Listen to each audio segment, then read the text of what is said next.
በጣም ዘመኑ ስልጣኔ ወደዚህ መንገድ የሚሄድ ከሆነ ሁሉም ሰው ስለ ኢንተርኔት ስለ አይቲ በመጠኑም ቢሆን ማወቅ ግድ ይለዋል። በትክክል በደንብ አለበለዛ ወደ ኋላ መቅረት ነው።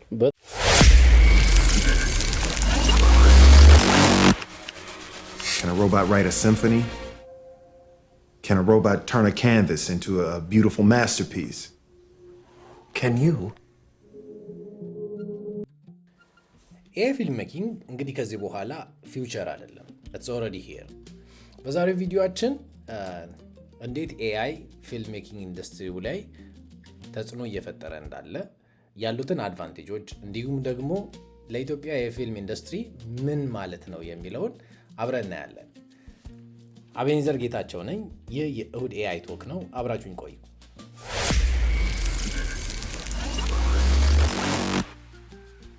ኤአይ ሙሉ በሙሉ ራሱን በቻለ መንገድ ፊልም መሆኑ አንድ ካቴጎሪ ሲሆን ከዛ ውጭ ግን ኤአይን በተለያየ መንገድ የፊልም ኢንዱስትሪው ላይ መጠቀም የሚያስችሉ መንገዶች አሉ። ለምሳሌ ስክሪፕት ራይቲንግን ኢንሃንስ ማድረግ፣ አፕስኬል ማድረግ፣ በጣም ሎ ኳሊቲ የሆኑ ቪዲዮዎችን በጣም ሃይ ኳሊቲ እንዲኖራቸው ማድረግ፣ ላንጉጅ ትራንስሌሽን፣ ለምሳሌ በአማርኛ የተሰሩ ፊልሞች በጣም በፐርፌክት በሆነ ዳቢንግ በኤአይ ዳብ ተደርገው በሌላ ቋንቋዎች እንዲሰሩ ማድረግ፣ ሌሎችም ቋንቋዎች እንግሊዘኛዎችም ፊልሞች ወደ አማርኛ ወደ ኦሮምኛ በተለያዩ ቋንቋዎች እንዲተረጎሙ የሚደረግበት መንገድ ያ በራሱ የኤአይ ተጽዕኖ ነው። ኤአይን ተጠቅመን ነው እነዛን ነገሮች የምናደርገው እና በጣም ለፊልም ኢንዱስትሪው ትልቅ የሆነ ነገር ሊፈጥር እንደሚችል ግልጽ ነው። ቪኤፍኤክስ እና ሲጂአይን ማየት ይቻላል። በጣም ለሀገራችን የፊልም ኢንዱስትሪ ማደግ ጋሬጣ ሆኖ የቆየው የሪሶርስ እጥረት። ምክንያቱም በጣም ብዙ ጂፒዩ እና የኮምፒውተር አቅም ግራፊክስ የሚጠይቁ የሲጂአይ ስራዎች ኢቨን እውቀቱ እንኳን ቢኖረን እነዛን ነገር ለማድረግ የሚያስችል ሪሶርስ ስለሌለን ብዙ ቪዥዋል ኢፌክቶችን በፊልሞቻችን ላይ አናይም። ኢቨን መኪና ለማጋጨት፣ ለመገልበጥ፣ ለማፈንዳት ራሱ በጣም ስንጨናንቅና ስንቸገር በጣም በብዙ ፊልሞች ላይ አይተናል። እንደዚህ አይነት ታሪክ ያላቸውን ፊልሞችም ከመስራት ተቆጥበናል። ብዙ ለምሳሌ የምንናገራቸው የሀገራችን ታሪኮች እንደ አድዋ አይነት ምርጥ ስቶሪዎች እስከዛሬ ፊልም ሆኖ ያልተሰሩበት ምክንያት ያንን የመስራት አቅም በተለያየ መንገድ ስለሌለ ነው። አሁን ግን እድሜ ለኤአይን በኤአይ ታግዘን እነዛን ፊልሞች መስራት የምንችልበት ቻንሶች በጣም ሰፊ ናቸው ማለት ነው። ይህ ሲባል ሙሉ በሙሉ በኤአይ ፊልሙ ይሰራ ማለት ሳይሆን ያሉትን ሪሶርሶች አጠናክሮ ኤአይ ምን ላይ መስራት የማንችለው ነገር ላይ እንዲያግዘን አድርገን መስራት የምንችልበት ትልቅ ቻንስ ከፊት ለፊታችን አለ ማለት ነው። ይህ ፊልም ሜከሮችን ሪፕሌስ ለማድረግ አይደለም ዛሬ የምናወራው። ፊልም ሜከሮች ያላቸው አቅም ላይ ኤአይ እንደ አሲስታንት ሆኖ ቢያግዛቸው ለፊልም ፕሮዳክሽናቸው የመጨረሻ አውትፑት ትልቅ እርዳታ ነው የሚሆነው ማለት ነው። ኤአይን ላይክ የማይተኛ ሁልጊዜ አብሯችሁ የሚሰራ አሲስታንት አድርጋችሁ አስቡት እና ስለዚህ ለፊልም ሜኪንግ ፕሮሰሱ ኤቭሪ ታይም እንዲያግዘኝ የማደርግበት አይነት ሲስተም እንደማለት ነው። እንግዲህ ይህንን ስናነሳ ፐርፌክት ነው እያለን አይደለም። በተለያየ መንገድ በጣም ኢቮልቭ እያደረገ እየመጣ ስለሆነ የመሻሻል እድል እንዳለው ተስፋ በማድረግ ጭምር እንጂ ማለት ነው እንጂ ከረንትሊ ስቲል ምናልባት 6 ጣት 8 ጣት የመስራት ፕሮባቢሊቲው እንዳለ ሆኖ ማለት ነው። ይህ ታዲያ ኢምፐርፌክሽን ሲነሳ ብዙ ጊዜ አብረው ደግሞ የሚነሳ የኮፒራይት ችግር ነው፣ የኮፒራይት ጉዳይ ነው። በቅርቡ በአሜሪካ በወጣ የኤአይ የኮፒራይት ህግ ላይ ኤአይ ኮንተንት በራሱ ኮፒራይት አያገኝም የሚል ነገር ግን የሚሰራበት ሰው ክሬቲቭ ኢንፑት ካላስገባበት በተወሰነ መንገድ የራሱን ኢንፑት ጨምሮ አዲስ ኮንተንት ክሬት ካደረገ ያ ኮፒራይትድ ይሆናል የሚል አዲስ ህግ ወጥቷል። ይህ ህግ በአሜሪካ የኮፒራይት ህግ ሲጸድቅ ለኤአይ ፊልም ሜኪንግ ትልቅ ተስፋ የጫረ ነው። ምክንያቱም ኤአይ ፊልሞች አድ ከማድረግ ቫሊዩን አድ ከማድረግ አንጻር አዲስ ነገሮችን ይዞ ከመውጣት አንጻር ስለሆነ ብዙ ነገሮች በዛ እየታዩ ስለሆነ ያ ህግ በጣም አስፈላጊና ኢንክሬጅ የሚያደርግ ነው ተብሎ ታምኗል። ስለ ኤአይ ፊልም ስናወራ የኤአይ ፊልም ኮንቴስቶችን ማንሳታችን አይቀርም። በጣም በብዛት የፊልም ኮንቴስቶች አሁን የኤአይ ፊልም ካታጎሪ አስገብተውበት በጣም ብዙ ኤአይ ፊልሞችን እያወዳደሩ ምናልባት ሙሉ በሙሉ ኤአይ ፊልምን ባይሆኑ ኤአይ ፊልሞቹ ላይ ካገዛቸው በዛ ካታጎሪ ውስጥ እንዲካተቱ እያደረጉ በጣም ብዙ ሽልማቶችን ኢቨን እነዚህ ፊልሞች እየወሰዱ የምናይበት ሁኔታዎችም ሰፊ ናቸው። በጣም በሚገርም ሁኔታ በቪዥዋል ኢፌክት ካታጎሪ ዘርፍ አዋርድ እየወሰዱ ያሉ ፊልሞችም አሁን እየወጡ ያሉ የሆሊውድ ፊልሞች ክሬዲት ላይ ኤአይ ስፔሻሊስት የሚል ክሬዲት ኢቨን እያስገቡ መምጣት ጀምረዋል ማለት ነው።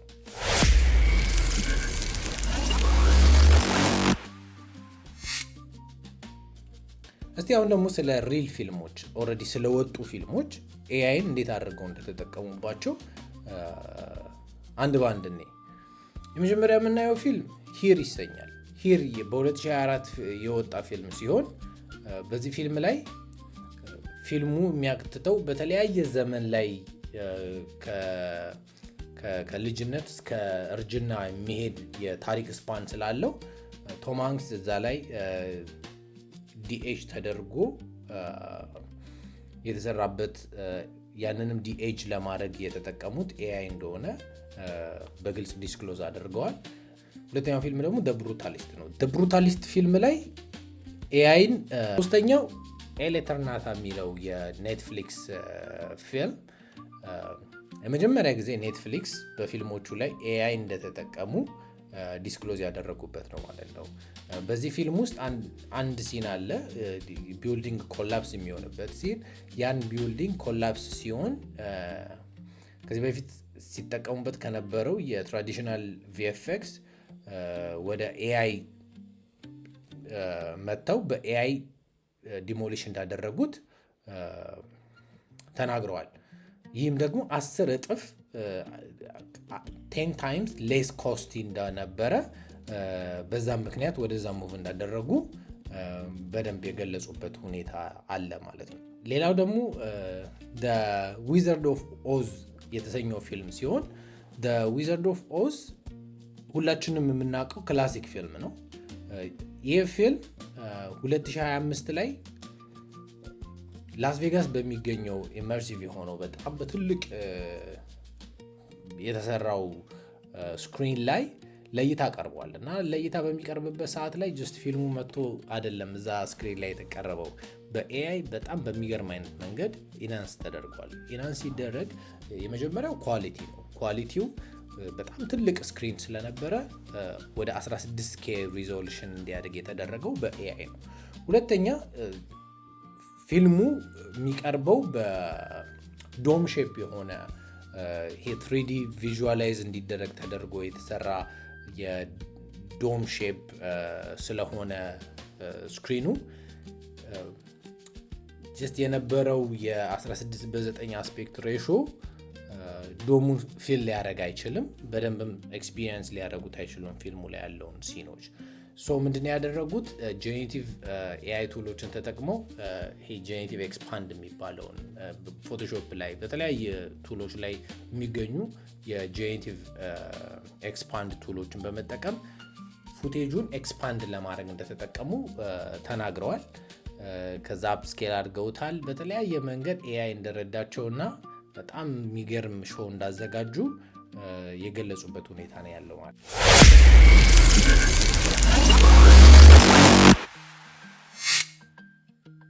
ስለዚህ እንግዲህ በሆሊውድ ሌቭል በእንደዚህ አይነት መንገድ እየተጠቀሙበት ከሆነ እኛስ ወደ ሀገራችን የማናመጣበት የሀገራችን የፊልሞች ላይ የማንጠቀምበት ምንም ምክንያት የለም ብዬ አስባለሁ።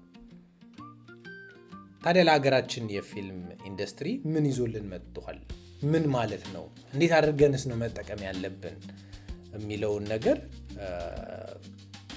እንደውም ከሆሊውድ ይልቅ ለእኛ ትልቅ አድቫንቴጅ ነው። ምክንያቱም ሆሊውድ ላይ ሪስክ ሊሆን ይችላል። ምክንያቱም እነሱ በኤአይ ባይሰሩበትም ኦልሬዲ ባላቸው ሪሶርስ ተጠቅሞ በተለያዩ ቴክኖሎጂዎች እንዳልነው በሲጂአይ እና በቪኤፍኤክስ ተጠቅሞ መስራት የሚፈልጉትን ነገር በሙሉ መስራት ይችላሉ።